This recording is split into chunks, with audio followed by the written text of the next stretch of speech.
This is the golden voice of the Cantor. My parents were Hirschmanites.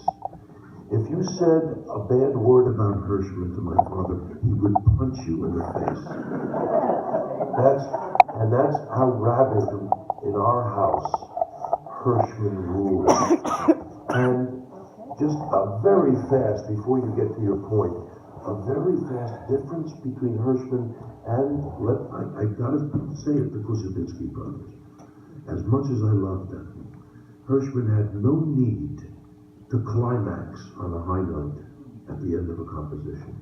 Whereas there has never been a composition that either Kusevitsky has sung that didn't have a climax, that of some kind of a supersonic high note. With Hirschman in many of his compositions would go down at the end. And believe me, Hirschman had the high notes. Hirschman had the high notes. Maybe not quite the Corinthian leper in the throat of Kusevitsky that he had, but Hirschman was more interested in the art. That little chendela that he did in the Sof Yerushalayim Ircha. I mean, just to be able to do when he said that word, you could hear the pathos of yearning for Jerusalem in that little. You didn't hear a lot of coloratura here, but he had a coloratura like a machine gun, like a Tommy gun, and it was the cleanest coloratura that I had ever heard in my life. Well, talking about Hirschman, and you were talking about how Bethel was built for Hirschman. There's a story that Rabbi Shlomo Siegel, one of the organizers of tonight's event, Shlomo told me about Rabbi Dr. Baruch Silverstein, the rabbi of Temple Emmanuel in Borough Park. And someone asked him once, "We're so inspired by your sermons, how did you come to be such a great preacher?" And he said, "To tell you the truth, I wasn't always, but people flocked to our congregation to hear David Kusevitsky, and so my sermons had to be on par with, on a caliber with the Cantor. The Cantor, it raised the level of dignity, made the synagogue a majestic place.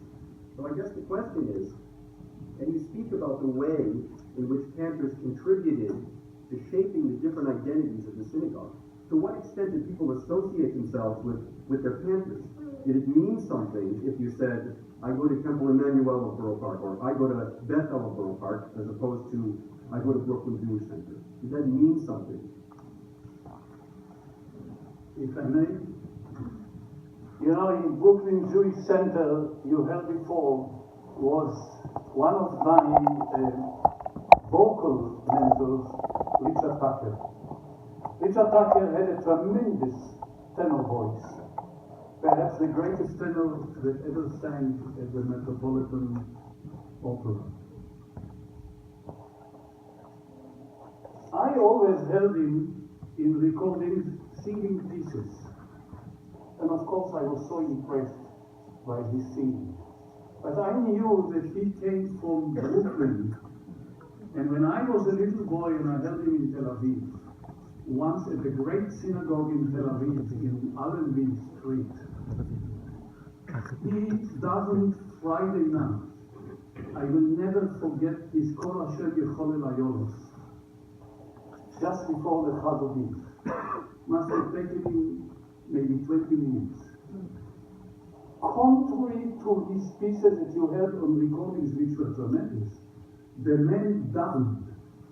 The man knew Nusach. I subsequently, years and years later, his son Barry gave me to listen to a recording, shouldn't say too loud, of his davening on Rosh Hashanah, on condition that I don't make copy. So I promised him that I will not, and I, of course, kept my promise. The man davened, the man knew Nusach, the man improvised, the man was a huge chazan. And I want you to know that he got it right here in Brooklyn, and I think also in the Lower East Side. But that was Richard Tucker. If I may, this synagogue, as you mentioned, Cantor Edelson, Kendall Edison, after the Shoah, came to Johannesburg, to South Africa. 20 years later, I became the chazan of that shul. He's managed to stay there for 1 year because of only one reason, that all the chazonim in Johannesburg were jealous of him because of his outstanding voice which he had. Now, he was the last chief cantor of Vilna. They used to call them in Yiddish the Wiener Stockchazen. If I may, with all my humility, tell you that a few years ago, the Jewish community, because of my concerts and davening, they made me the honorary Stockchazen of Vilna. I'm also the honorary Stockchazen of Riga. These together with $2.50 on the subway, and I'm a very happy man. But seriously speaking, Edison was one of the greatest chazonim. Even Israel Alter, who we all worship so much, Israel Alter was at the great synagogue, had a lot of problems with this young chazan who came after the Shoah. And he had eventually to leave. He came to America, he made a career in America, and he was in this synagogue for so many, many years. And he really should be remembered for many, many years. I just want one little anecdote. Ben Friedman. Ben Friedman was a choir leader of Moshe Kusevitsky in Beth El in Bogota. Not a great musician, but he was terrific for a chazan. He responded, what we call responses, booms, his accompaniment with the choir was outstanding. Any chazan would have loved him. One day he needed extra singers, so he brought in from Manhattan a singer, and something went wrong in the rehearsal.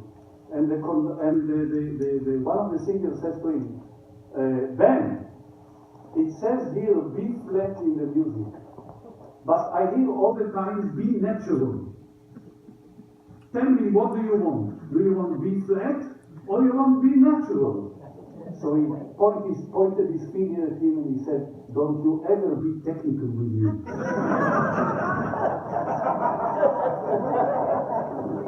I'm going to play a clip of Weissman while we change the tape here, and after that I'm going to ask Richie to talk about the interaction of the choir leaders. What was it like?